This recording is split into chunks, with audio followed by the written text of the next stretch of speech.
Sa ating pong mga ka-PNN, nakatanggap ka na ba ng text message na nagsasabing nanalo ka sa isang paraffol o anumang pa-contest na may cash na papremyo kahit hindi ka naman dito sumali?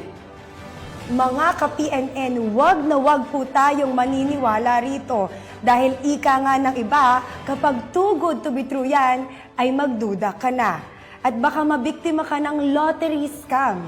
Ano nga ba ito? At ano ba ang dapat nating gawin upang makaiwas sa ganitong scam?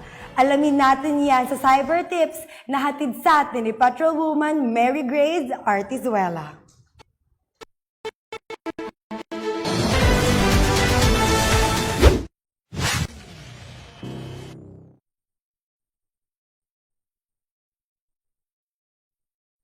Nakatanggap ka na ba ng text o email na nagsasabing nanalo ka ng papremyo?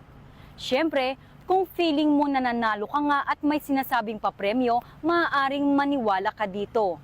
Sumali ka man o hindi, huwag agad maniwala dahil maaaring mabiktima ka ng tinatawag na lottery scam, na kung saan paniniwalain ka ng scammer na ikaw ay nanalo ng papremyo, kapalit ang pinansyal at personal na impormasyong hihingin sa'yo.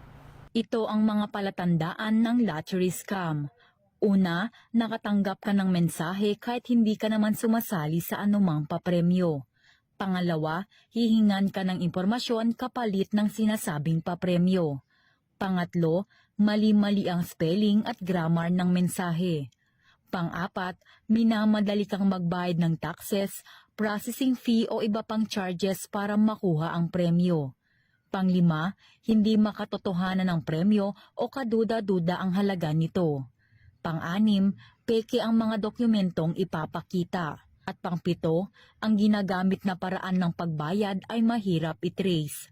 Upang hindi mabiktima ng lottery scam ay huwag agad maniniwala sa mga natatanggap na mensahe, lalo na kung humihingi ito ng kapalit na impormasyon o kabayaran.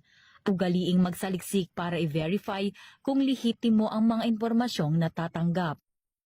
At kung naranasan mo ang alinman sa nabanggit na modus, ay i-report ka agad ito sa pinakamalapit na tanggapan ng PNP Anti-Cybercrime Group. Mula dito sa Campo Crame, ako si Patrolwoman Mary Grace Artizuela. Para sa iba pang mga cyber tips, i-like at follow ang official Facebook page ng PNP Anti-Cybercrime Group upang maiwasan ang mabiktima ng cybercrime.